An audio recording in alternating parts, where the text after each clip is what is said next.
Boa noite, ou bom dia, ou boa tarde, dependendo do horário que você está assistindo. Então vamos lá continuar nossa monitoria hoje. Então hoje a gente vai continuar falando sobre os assuntos de hoje, obviamente de acesso ao disco e tudo mais, só que estratégias para melhorar esse acesso ao disco. E hoje a gente vai aprender sobre uma dessas principais estruturas de dados de acesso ao disco, que são as árvores. Especificamente, principalmente, né, as árvores B, mas também a gente aqui vai comentar sobre algumas outras implementações de árvores binárias balanceadas e árvores binárias de busca e árvores binárias de buscas balanceadas. Ok? Então, iniciando aqui, basicamente aqui, antes de a gente começar esse assunto, eu vou explicar um assunto que ficou faltando na aula passada, que é o assunto de case sorting, que ele é um assunto que tem muita relevância aqui dentro do, qual é o nome? Desse assunto que a gente vai ver agora, porque essa ordenação ela vai ser em cima das chaves, e também porque eu tenho um comentário a fazer, porque eu falei com o professor, né? Ele falou lá sobre o que vai cair na prova e tal, aquela questão do cálculo do tempo. Vocês têm que ter uma noção, mas não vai cair para vocês calcularem o tempo, mas vocês têm que ter uma noção de tipo, por exemplo, qual que é a fase que leva mais tempo, que leva menos tempo, o que que causou aquilo levar mais tempo, coisa do tipo. Ou seja, vocês não precisam chegar em valores exatos, mas vocês precisam entender qual é qual é o nome, a relevância de cada etapa, qual é a etapa que demora mais, qual é a etapa que demora menos, qual é a etapa que tipo gargalo de todo o processo e por aí vai, certo? Então tenham isso em mente. Isso aí a gente conseguiu ver bem ontem. Se tiver alguma dúvida, podem me mandar. Inclusive o Marcos que está aqui, você tem alguma dúvida em relação a isso? Por exemplo, você consegue imaginar qual que é a daquelas fases que a gente viu ontem que é a que mais demora? A primeira parte. A de carregar e ordenar? Uhum. Ok. Pior que eu não lembro agora. É porque você tem que calcular o número de ciclos que você faz, basicamente. Ciclos e escritas. Mas eu acredito que sim, E seja a nela, primeira parte, porque você faz a escrita e então, leitura, e ao mesmo tempo você ainda tem que. Qual o nome ordenar? Mas tem que dar uma olhada, às vezes também pode ser aquela fase da intercalação, não, do merge. Que é intercalação também, né? Do merge, porque o merge lá você viu que ela é meio que quadrática, a complexidade dele. Tipo, é K vezes K. Então, a quantidade de sim. corridas vezes a quantidade de corridas. Então, isso aí também tem seu perigo. E sim, eu acredito que seja a primeira fase. Depois vocês podem dar uma boa revisada e eu posso dar uma olhada também. Se tiverem dúvida, podem me mandar. Ok? Então, vamos lá. Continuando. Tá, key sort. Qual que é a ideia básica do key sort? É ordenar chaves. A ideia do key sorting é que a gente não vai trabalhar com o nosso arquivo de dados de fato. Então vocês lembram lá da primeira parte de arquivos que a gente teve dessa disciplina, que a gente cria um grande arquivo lá e a gente vai armazenando registros dentro desse arquivo. Os registros, por exemplo, eles vão ter o nome da pessoa, vai ter o endereço da pessoa, o CPF, entre outras informações, incluindo o ID daquela pessoa. O que seria o ID da pessoa dentro do seu programa? Ele seria basicamente um identificador daquele usuário, que identifica ele como um usuário único. Ou seja, esse valor, que geralmente a gente considera como ID ou coisa do tipo, ou às vezes também pode ser usado, por exemplo, CPF, porque o CPF geralmente é único, a gente vai considerar esse valor como a nossa chave primária, ou seja, a nossa chave, que a gente vai considerar aqui, certo?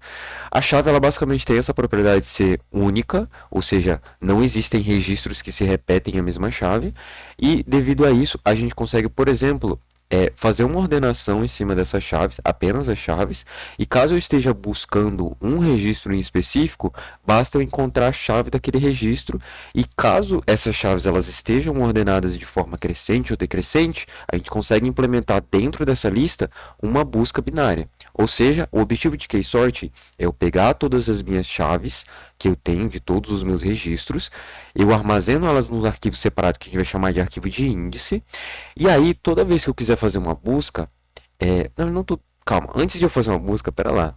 Eu pego todas essas chaves, armazeno num arquivo separado, que a gente vai chamar de arquivo de índice, e aí para cada chave eu vou associar a posição, que seria o RRN daquela chave, no arquivo de dados. Então, por exemplo, se eu tenho uma chave que seja o ID do João, aí o ID do João é 123.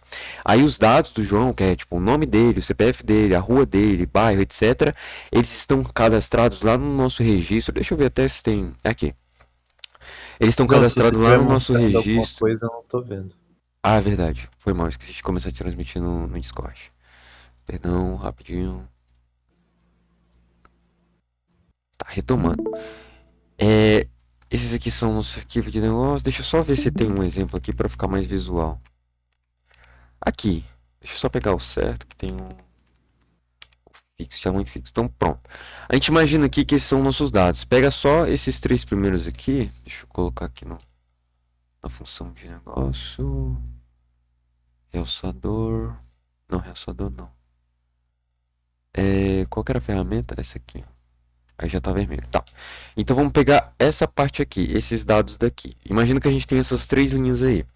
O nosso RN, como vocês devem lembrar, eu espero, ele é basicamente a, a posição do meu registro no arquivo vezes o tamanho de cada registro, considerando o registro de tamanho fixo. Então aqui, nesse exemplo, a gente tem todos os registros de tamanho fixo. A gente tem o primeiro registro, que é o registro do Ames, o segundo registro é o registro do Morrison, e o terceiro registro é o registro do Brown, certo? A gente tem esses três registros aqui, vamos imaginar que o nome deles, que seriam, no caso, o sobrenome deles, seria considerado as nossas chaves primárias, ok? Para eu calcular um RRN, como vocês bem devem lembrar, é basicamente eu pegar a posição que basicamente eu sei quando eu insiro um novo elemento, eu vou meio que contando, então, tipo, se eu for inserir um novo elemento aqui, ele vai estar na posição 3, se eu for inserir um novo elemento, posição 4, assim vai. Então aqui, Ames está na posição 0, Morrison está na posição 1 e Brown está na posição 3, certo? Se eu quero calcular, aí a gente lembra lá do nosso, qual o nome? Nosso ponteirozinho de leitura de arquivos, né? O nosso ponteirozinho de leitura de arquivos, ele sempre começa no início do arquivo. Se eu quero mover esse meu ponteiro de leitura para, por exemplo, o registro do Brown, calculando junto com o RN, é basicamente eu pegar o tamanho fixo de um registro, que, por exemplo, digamos que aqui seja 100 bytes. A gente vai multiplicar esse tamanho pelo nome, qual é o nome? Pela posição do registro que eu quero acessar. Então, se o Brown a gente considera que está na posição 2, eu faria 2 vezes o tamanho de um registro que é 100 bytes e eu pularia 200 bytes. Ou seja, eu pularia essa primeira linha que corresponde a 100 bytes, pularia a segunda linha que corresponde a mais 100 bytes e o meu ponteiro de leitura iria parar aqui no Brown, certo? Então, isso é o RRN, só lembrando. E aí, a gente vai basicamente fazer o uso desse RRN junto com o nosso ID para armazenar essa informação dentro de um arquivo de índice. Ou seja, essas duas informações, o RRN e o ID, são suficientes para eu encontrar qualquer registro, desde que eu esteja procurando esse registro pelo ID dele. Ou seja, aqui, considerando pelo sobrenome, só de eu ter um sobrenome, eu consigo ter um acesso mais rápido àquele sobrenome se eu tiver um arquivo separado que só armazena o sobrenome e o RRN. Porque se ele tiver ordenado, eu consigo fazer uma busca binária. Deu para entender? Uhum. Ok. Então vamos seguir aqui. Aí aqui ele vai mostrar um pouquinho de como que funcionaria esse arquivo do case sorting, certo? Que ele fica mais ou menos assim. Então, por exemplo, aqui ele está considerando que a nossa chave única, ela vai ser o nome completo de uma pessoa.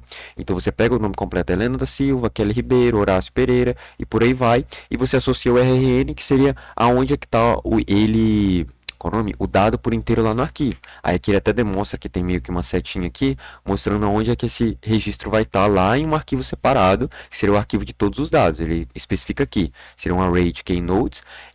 Aqui ele fala que seria na RAM, né? Porque inicialmente o keysort ele fala de RAM. Mas esses keynotes a gente armazena eles em um arquivo separado que a gente vai chamar de arquivo de índice. E aqui a gente tem o registro de arquivo, no arquivo que seria realmente o nosso arquivo de dados completo. Certo? Aí, como ele explica aqui, a ordem que vai estar aqui, ela vai estar em ordem alfabética, certo? Os nossos nomes, as nossas chaves, a gente vai estar em ordem alfabética, mas esses RRNs, eles podem apontar para posições que não necessariamente vão estar ordenados. O que a gente está ordenando aqui é pela chave. A gente pouco se importa com o RRN. O RRN é só uma forma de a gente pegar esse valor aqui, multiplicar a posição lá dentro do nosso vetor de dados e encontrar o nosso elemento. Então, por exemplo, se eu estou buscando a Kelly Ribeiro, eu vou pegar todos esses dados que estão aqui, vou fazer uma busca binária em cima do nome, vou encontrar a Kelly Ribeiro, e quando eu encontrar aquele Ribeiro, eu vou acessar diretamente lá dentro do meu arquivo de dados 2 vezes o tamanho do meu registro para acessar diretamente a posição 2 do meu arquivo de dados, certo? Deu para entender? Uhum. Isso só Simples. funciona quando o registro ele está com tamanho fixo definido. Exatamente, quando o registro está com tamanho fixo, porque aqui a gente está trabalhando com RRN. Caso a gente não estivesse trabalhando com RN, existe também o conceito de offset, que o offset ele basicamente já diz para você quanto é que você tem que navegar do início do arquivo até o ponto que você quer em que você quer chegar. Então, por exemplo, com o offset, geralmente a gente define, por exemplo, ao invés de ser 1 aqui, por exemplo, ele já definiria como, qual o nome? 100 bytes, sabe? Seria Uhum. exatamente 100 bytes. Ó, você vai ter que pular 100 bytes. Você não precisa fazer o cálculo de 1 vezes o tamanho, certo? Aí esses tamanhos, esses offsets, eles meio que variariam para cada uma das chaves, certo? Mas a princípio a gente sempre vai usar os RRNs porque eles são uma implementação muito mais básica e simples e mais fácil de gerenciar do que aqueles de tamanho registros de tamanho variável, certo? Uhum. Bem simples. Aí o keysort ele tem basicamente umas limitações, tá? Aí aqui ele explica realmente que você vai ter o arquivo de índices e aí aqui você vai ter o arquivo de dados. E a ideia é sempre você pegar esse arquivo de índices e carregar ele na memória. Só que aí vai entrar, claro, o problema de quando você vai inserir novos elementos. Quando você insere novos elementos, você vai ter que pegar esse índice desse novo elemento que você inseriu e reordenar toda a lista que você tinha lá dos RRMs. A remoção já é mais simples, é só você remover lá o valor e tudo bem. Aí você já está meio que desconsiderando ele da sua lista dos seus valores de índice. Mas agora, quando a gente está tratando do arquivo de índice aqui, adicionar um novo dado, dependendo onde esse dado vai estar, por exemplo, se eu inserisse um novo valor que se fosse João, H, I, não, antes do, Helena, se a gente adicionasse a Helena, e a Helena ia estar tá aqui, tá ligado? Helena, não sei o que. Para adicionar essa Helena, a gente vai ter que reordenar todo o nosso arquivo de índice. Por quê? Porque a gente não consegue fazer a inserção no arquivo no meio de dois registros. A gente teria que mover todos esses registros para baixo. Então, o que acontece geralmente é que você vai carregar todo esse arquivo de índice na memória, vai adicionar um novo registro da Helena e depois você vai descarregar toda essa nova ordenação que você fez dentro do arquivo de índice. E aí vem algumas estratégias de se você for fazer uma inserção, você sempre é preferível fazer várias inserções antes de reordenar todo o seu arquivo de índice para evitar desperdício, claro. Porque essa operação de você carregar todo o arquivo de índice e reordenar ele em memória é rápido, mas também né, não vamos abusar porque você tem que carregar todo o arquivo de índice e depois escrever ele inteiro de novo. Beleza. Aqui então a gente entendeu o que seria o keysort, um arquivo de índices e tudo mais, certo? Fixamos aqui, você entendeu o que é arquivo de índice, certo, Eu Marcos? sempre vou salvar o arquivo de índice ordenado. Preferivelmente sim, porque aí você consegue carregar ele e fazer a busca binária. Ah, tá. Eu Mas não aí a gente vai ver preciso. agora outras estratégias de como eu ordeno esse arquivo de índice. Ou seja, e se ao invés de a gente simplesmente salvar o arquivo de índice dessa maneira aqui, só que aí a única forma de eu acessar esse arquivo de índice é se eu carregar ele inteiro na minha memória e conseguir fazer uma busca binária em cima dele. Isso muitas vezes não vai ser optimal. Por exemplo, se o meu arquivo de índice ele chega a um ponto que eu não consigo carregar na minha memória, afinal pode acontecer, se eu tenho milhões e bilhões de dados, pode ser que esse meu arquivo de índice ele não caiba mais em memória. Se isso acontecer, provavelmente você já vai ter que começar a usar a estratégia ali de, sei lá, você carrega um bloco, faz uma busca binária ali, aí vê se o seu dado tá ali, se não tiver, vai ter que carregar outro bloco, outro bloco, outro bloco. Ou seja, isso vai tornando cada vez menos ineficiente, cada vez se tornando mais ineficiente e também pelo fato dessa reordenação do índice, ela também é muito pesada. Então, justamente nessa questão de você ter que, por exemplo, reordenar esse índice todo momento e ter que carregar tudo em memória, ou então, digamos que não dá mais para carregar tudo em memória. E agora, o que eu vou fazer para reordenar tudo? Então, tipo, tem várias problemáticas aí. Aí entra aqui até um comentário importante a se fazer, é que a heap sort, tipo, eu especifiquei aqui que você vai ter que ordenar esse arquivo de índice, né? Como a gente viu lá na aula passada, que é até um comentário que foi feito lá que eu acabei esquecendo de fazer porque eu não tinha explicado o keysort antes, né? O heap sort, ele é a melhor maneira de você ordenar esse arquivo de índice, porque você pode pegar esses valores, por exemplo, se eu fosse lendo um valorzinho por cada valorzinho, você já vai ordenando ele dentro de memória, inserindo ele numa árvore heap, né, que é a árvore mínima. E depois é só você descarregar essa árvore heap para a memória de novo. Então, sim, o heap, como vocês podem ver lá na aula passada depois, ele tem essa eficiência melhor e mais otimizada para ordenar esse arquivo do que você simplesmente tentar carregar ele inteiro e depois, qual o nome? Carregar ele inteiro, fazer um quicksort e depois voltar ele para a memória. Porque o quicksort ele tem essa problemática de que provavelmente você não vai conseguir dividir os índices Tipo, você não vai conseguir fazer essa questão do que eu falei da blocagem. Pegar um bloco aqui, aí depois você faz o quicksort e tal. A gente funciona. Funciona, na verdade. Não vai ter problema nisso. Eu acho que o único bom mesmo do Hipsort é que você consegue ir puxando os dados e colocando ele dentro de uma heap e já deixando ordenado bonitinho. E depois é só você descarregar para fora. Acho que essa é a maior vantagem dele. Certo? Deu pra entender? Uhum. E depois é bom dar uma lidinha boa ali na heap só para revisar e aí se tá tudo bom. Mas vamos continuar aqui, senão a gente não anda para frente. Então, beleza. Aí uma das primeiras estratégias que surgiram para solucionar esse problema de você ter que ficar carregando blocos. Então, vamos lá. A gente ainda está aqui no arquivo de índices. Essas árvores B, elas surgiram para arquivos de índices. Então, a gente tinha lá os arquivos de índices, só que eles estavam com esse problema. Ah, não. O meu arquivo de índice está crescendo muito e essa questão de eu ficar pegando ele em blocos, ficar reordenando ele aqui, está muito pesado, está muito ineficiente. Eu não quero manter essa estrutura que eu tenho que ficar reordenando toda hora. Isso dá muito trabalho e é muito ineficiente. Então aí surgiram as estruturas de dados, como que elas se auto-mantêm ordenadas, como exemplo que a gente já conhece, que seria a árvore binária de busca, que é a mais clássica, que ela em si, ela já, qual é o nome? Ela se ordena naturalmente, de forma que é só você seguir a regra dela de navegação dentro da árvore que você vai receber os seus valores de forma ordenada, fazendo lá a nossa, qual é o nome? A nossa travessia em ordem, certo? Então você faz uma travessia em ordem ali, conforme a sua árvore cresce, essa travessia em ordem ela sempre vai respeitar o acesso, com o nome ordenado dos valores, sem falar que, claro, se a gente tem uma árvore binária de busca balanceada, o nosso acesso ele sempre vai ser aquele acesso log de n, que ele seja, com o nome, relativo à altura da árvore. Certo? Então, ele é muito mais eficiente nesse quesito. E como a gente não tem que ficar fazendo essa reordenação toda hora, a gente pode fazer um acesso rápido em relação à altura da árvore se for balanceada. Aí se buscou abandonar essa questão de você ficar ordenando toda vez o índice e trouxe então a ideia de você criar uma árvore para indexar esses valores da chave, certo? Aí tudo bem, aí só especificando aqui um último comentário, não é porque surgiu as árvores que elas são tipo melhores em tudo. Ainda casos mais pequenos, você ainda pode preferir o case sorting. Toda vez que quando você consegue carregar todos os dados em memória, o case sorting tipo já dá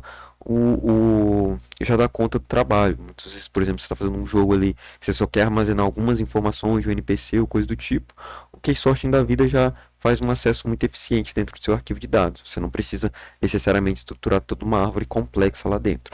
Então vamos continuar. Então, a ideia aqui seria a gente fazer a busca binária, né? Um custo, aí você teria todo o custo da manutenção da árvore e tudo mais. E aí vamos lá. Beleza. A gente saiu do grande custo que a gente tinha de reordenar o índice todo, mas agora a gente tem o custo de você ficar manipulando a árvore. Tipo, por exemplo, se eu estou trabalhando com a árvore ordenada como a velha, a gente tem que fazer as rotações e tudo mais. Como é que é fazer isso dentro de um arquivo? É complexo demais? Vai acabar afetando muito a eficiência comparado ao que a gente já tinha lá do case sorting comum? Então vamos ver.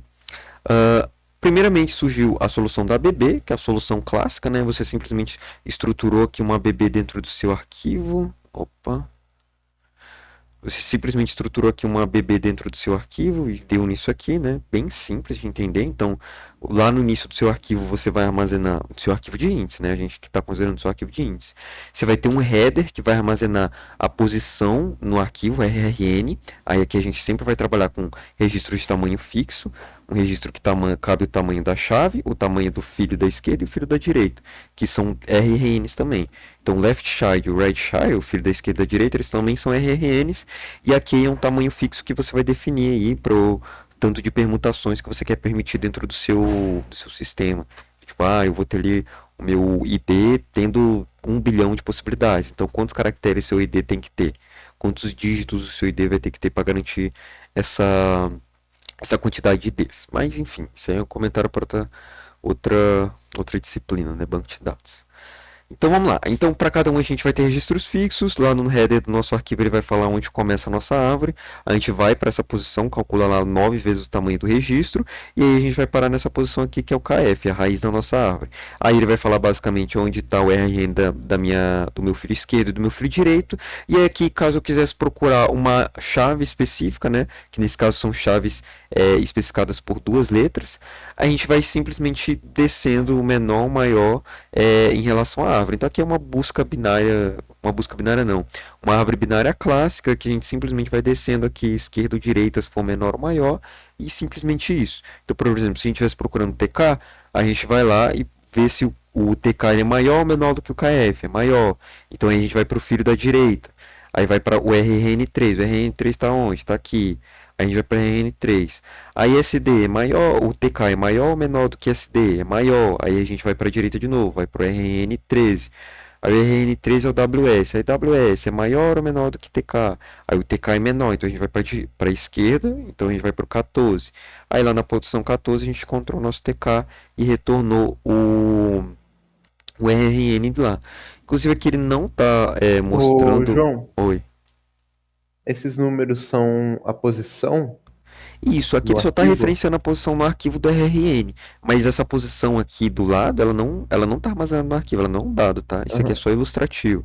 aham, sim, Os sim. dados de fato só são esses quadradinhos. Aí aqui ele não mostrou, né, o RRN do dado no arquivo, mas em tese vai ter mais um quadradinho aqui que seria o RRN é, aonde é que está essa chave no arquivo de dados, certo? Então teria mais um quadradinho aqui que ele não ilustrou, porque ele só queria realmente ilustrar como a gente faria uma árvore binária dentro de um arquivo, certo?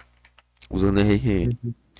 Beleza. Só que aí a BB, obviamente, a mais comum que a gente poderia implementar, ela vai cair no grandíssimo problema da árvore degenerada, em que você vai ter valores sendo inseridos sempre mais para um lado ali, e a nossa árvore vai descendo, descendo, descendo, e às vezes ela pode acabar até se tornando um acesso muito semelhante ao de uma lista sequencial. Então, aí no final das contas ela não serviu de nada. Aí por isso a gente entra com a questão da gente implementar árvores balanceadas como a AVL, que se auto-mantém, ou então a rubro-negra. Só que a rubro-negra às vezes tem até umas operações mais pesadas. Então vamos lá. Na verdade não tem operações mais pesadas, né? Mas teria mais informações, mais overhead, você teria que armazenar em cada nó. Então vamos lá, que seria no caso a cor. Na AVL, beleza, ela vai solucionar esse problema da degeneração, né? Vai impedir que isso aconteça, mas aqui entra um grande problema. É que. Deixa eu ver, até ele vai comentar aqui. As AVLs. Blá, blá, São blá. muito profundos. Não, não é esse aqui, não, é. Tá, elas atacam diretamente dois problemas: limite de SIC e eficiência da rotação. Fins locais, definindo uma optação e endereço, blá blá blá. Para serem extremamente binárias, as árvores são muito profundas, o que exige um maior número de SICs, porém aproximam bem a árvore balanceada. Tá, eu acho que ele diz no fato dela não ser sempre balanceada, né? Mas o problema real mesmo não é esse.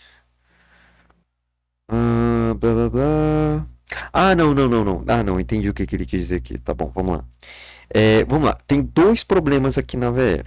O primeiro problema da VL, quando a gente está implementando ela dentro dos arquivos, é o problema de você ter operações complexas de você implementar dentro de um arquivo, certo? Que são as operações de rotação e tudo mais, que elas Uhum. ocorrem com uma frequência muito grande na VL. Assim, quando a VL vai crescendo bastante e tal, esse número vai diminuindo, mas o problema ocorre principalmente, por exemplo, quando a nossa VL está muito grande, e aí você tem uma rotação que ela rota a sua árvore inteira.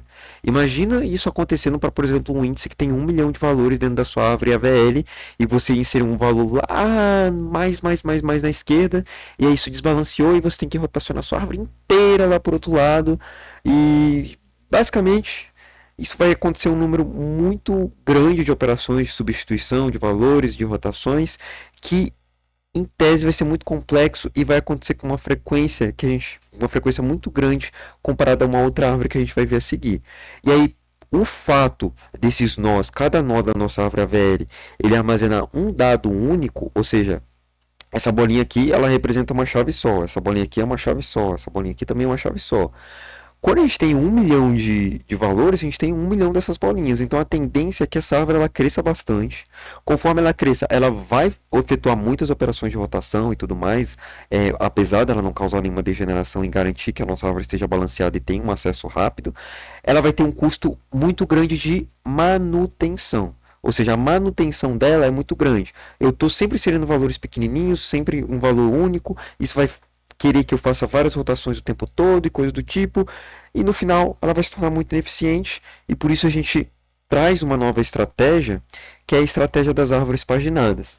Que é basicamente semelhante à árvore AVL, só que aqui a gente vai semelhante na árvore velha na questão de você também ter o autobalanceamento, mas aqui a gente vai trabalhar com páginas de valores. Ou seja, ao invés de um nó ele armazenar um valor só, a gente vai trabalhar com páginas, onde uma página ela armazena mais de uma chave. Ou seja, eu tenho meio que uma lista dentro de cada nó e essa lista ela vai armazenar mais de um valor. Isso vai permitir com que a nossa inserção de nossos valores, a nossa árvore ela cresça de uma forma mais devagar e, consequentemente, realize menos operações de rotação e reajustes de concatenação, redistribuição e coisas do tipo, certo? Eu não entendi. Não entendeu? O Não. que você não entendeu exatamente? A, a- essa parte da paginação, como é que vai ficar a estrutura da árvore? Tá, então vamos lá. Só explicando. Então, inicialmente, na nossa VL, ela, para cada nó, ele armazenava um valor único, certo? Isso é problemático, porque quanto mais valores eu vou tendo, essa árvore ela tende a Mais crescer operação. bastante, bastante, bastante, e vai causando muitas operações e tudo mais. Beleza. Isso aí é um gargalo.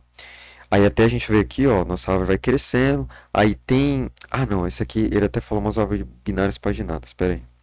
Tá, tem uma solução que ele fala que é das árvores binárias paginadas, que seria o seguinte: você meio que carrega um grande pedaço da sua árvore em memória RAM e analisa ele dentro da memória RAM. Isso seria árvores binárias paginadas. Seria uma pequena solução que a gente traz para a nossa VL para tentar diminuir essa questão de você ter um acesso a registro por registro, chave por chave. Então, se eu quisesse fazer uma busca nessa árvore aqui sem considerar paginadas, que é uma ideia que ele vai trazer ali embaixo, eu teria que acessar esse registro, aí se não é ele, eu vou ter que fazer um seek e descer para baixo. Não é ele, vou fazer um seek e descer para baixo. Não é ele, vou fazer um seek e descer Uhum. para baixo, coisa do tipo, certo? Essa era a proposta inicial. A segunda Esse é proposta, ele bom. traz a árvore B paginada, que aí eu carrego uma determinada altura da nossa árvore em memória RAM, certo? Então eu vou carregar toda essa altura aqui da minha árvore em memória RAM.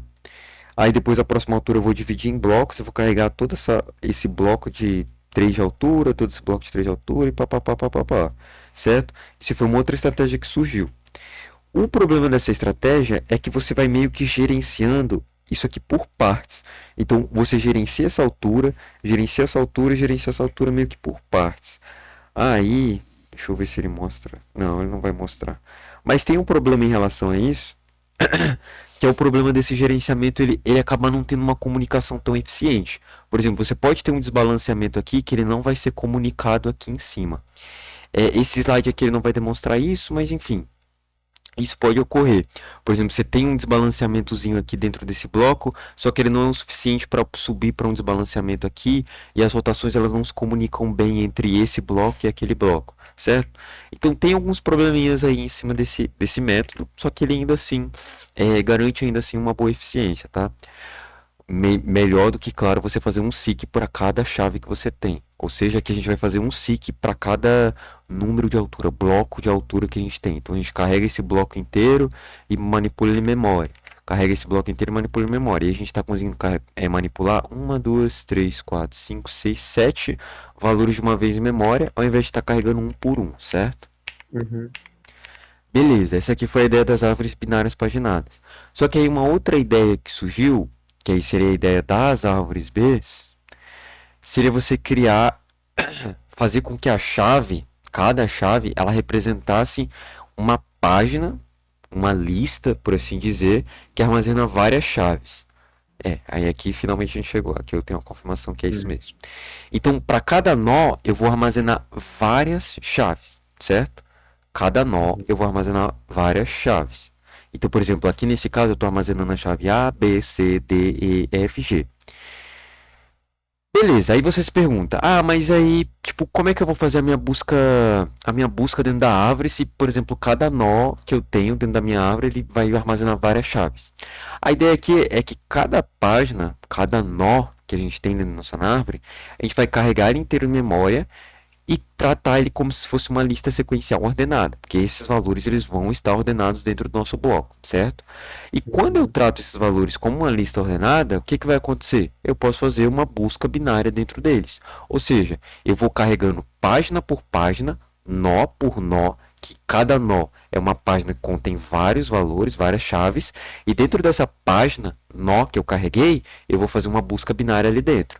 Se a minha busca binária ela não der certo, ou seja, ela não encontrar o meu valor, aí a gente vai entrar na questão dos múltiplos filhos que uma página pode ter. Esses valores em cinza que estão aqui, eles basicamente representam ponteiros para próximas páginas que podem ter a minha árvore.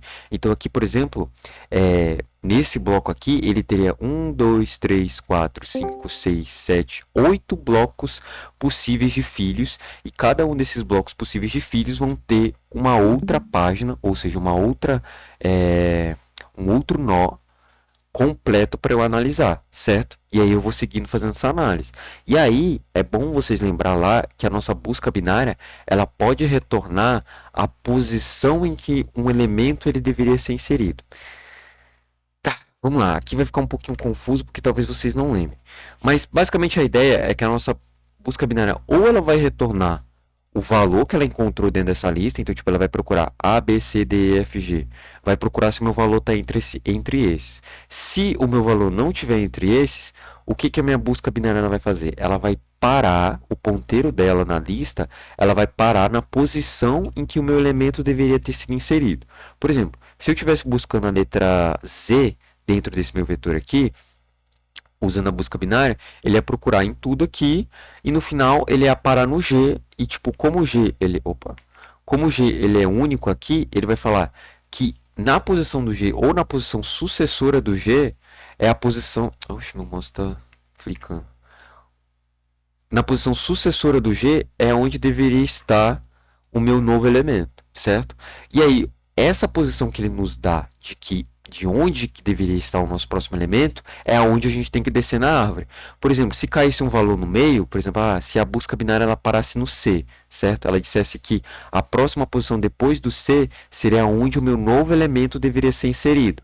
Imaginando que, por exemplo, a gente fosse inserir um outro D, por exemplo, mesmo que a árvore Uhum. binária, ela não, essa árvore que ela não permita repetições, mas vamos fingir que ela permitiu repetições. Ele ia falar que ia ter que ser inserido depois do C. E a posição depois do C é o filho que eu tenho que descer, certo? Deu para entender aqui mais ou menos o que eu quis dizer? Uhum. Depois, Uhum. se vocês quiserem revisar a busca binária, existe a busca binária que ela basicamente retorna quando a gente está trabalhando com insert on sort, e o insert on sort ele trabalha mais ou menos com isso, ele na hora de fazer a busca de valores lá para inserir, ele faz essa questão de você prever a posição em que um novo elemento deveria ser inserido, certo? Vamos lá. Tá, aí aqui a gente vai entrar já nas questões da árvore, da divisão de páginas, promoção e coisas do tipo que eu já vou explicar desenhando, que aqui vocês não vão entender muito bem, talvez. Mas a ideia aqui da nossa árvore B foi essa, certo? A gente vai trabalhar com nós, aí aqui já vai ter uma demonstração mais visual do que eu quis dizer. Então você tem um bloco aqui que vai ser o nosso bloco raiz. O bloco raiz ele não necessariamente precisa estar cheio, certo? Ele é o único bloco que não vai ter uma ocupação mínima, certo? Mínima. Isso, mínima. Depois a gente vai dar uma olhada melhor nisso. E os filhos dele vão ter uma ocupação mínima, tá? Que depois a gente vai analisar melhorzinho. Mas enfim, o que eu quero dizer aqui é só, por exemplo, vamos exemplificar aqui se eu quisesse fazer uma busca dentro dos meus valores aqui e eu quisesse buscar A, B, C, D, E, F. Falei aqui. O H, é GH, né? Beleza. Se eu quisesse buscar o H aqui, o que que aconteceria dentro dessa minha busca? Marcos, você consegue imaginar mais ou menos qual que seria o procedimento para eu buscar o H?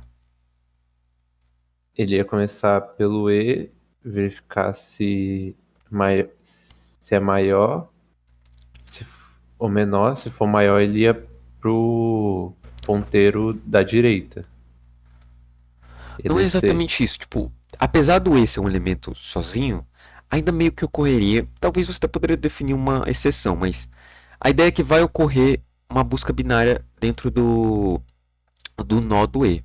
Então ele vai buscar entre todos os valores que estão lá. Tudo bem que só tem o E. Então se só tem o E, a busca binária ela basicamente ela vai parar na posição depois do E, porque ele vai falar: "Ah, se o H fosse inserido nessa lista, ele estaria inserido depois do E", certo?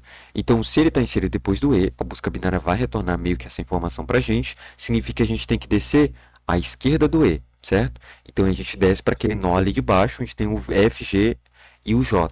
E aí ele vai Direita. fazer a busca binária novamente. O que que essa busca binária vai resultar? Direita. À direita de quem? Do E. Não, eu já desci, já fiz a direita, beleza, a direita do E, beleza, desci. Aí agora eu tô nesse bloco aqui. Aí eu tenho que fazer uma outra busca binária. Essa busca binária vai me dizer o quê? Que ele não tá. Mas se ele fosse estar, ele estaria em que posição? En- entre o G e o J, né? Exatamente. A gente pode considerar aqui como a direita do G ou a esquerda do J, certo? Seria nessa posição aqui. Nesse caso da busca, o que ele faria é tentar descer para o filho entre o G e o J, ou seja, o filho da direita do G e o filho da esquerda do J, que seria o valor que está entre os dois. Ele tentaria fazer essa descida. Mas como o valor aqui, como a gente pode observar, é nulo e não leva para lugar nenhum, a busca vai parar aí e dizer que não encontrou o elemento. Caso, por exemplo, a gente quisesse estar inserindo esse H dentro da minha lista, ele basicamente faria a inserção do meu novo elemento no lugar do J e moveria o J para frente, como se fosse uma inserção numa lista sequencial normal, uma lista sequencial ordenada, em que você Uhum. insere ele na posição, por exemplo, aqui do J e move o valor do J para frente, ou seja, o J e todos os que estão à frente dele são movidos para frente. Se tivesse outra letra aqui, sei lá, o K ele também seria movido para frente. Aí o nosso H entraria aqui, o J ficaria aqui e o K ficaria aqui, certo? Uhum. Deu para entender, né? Beleza. Aí, quando a gente faz esse tipo de inserção, aí a gente vai começar a verificar a questão das regras de ocupação mínima, ocupação máxima e coisas do tipo, overflow, underflow, que a gente vai começar a ver agora. Deixa eu só pensar aqui se eu vou. ah, Acho que eu já vou para desenho mesmo. Esse aqui é. Tá. Enfim, a gente vai resolver. Eu vou ensinar vocês essa parte já direto no desenho, que é mais fácil, que aqui é muito texto. Deixa eu só. Eu vou fechar essa videoaula por aqui. Muito texto.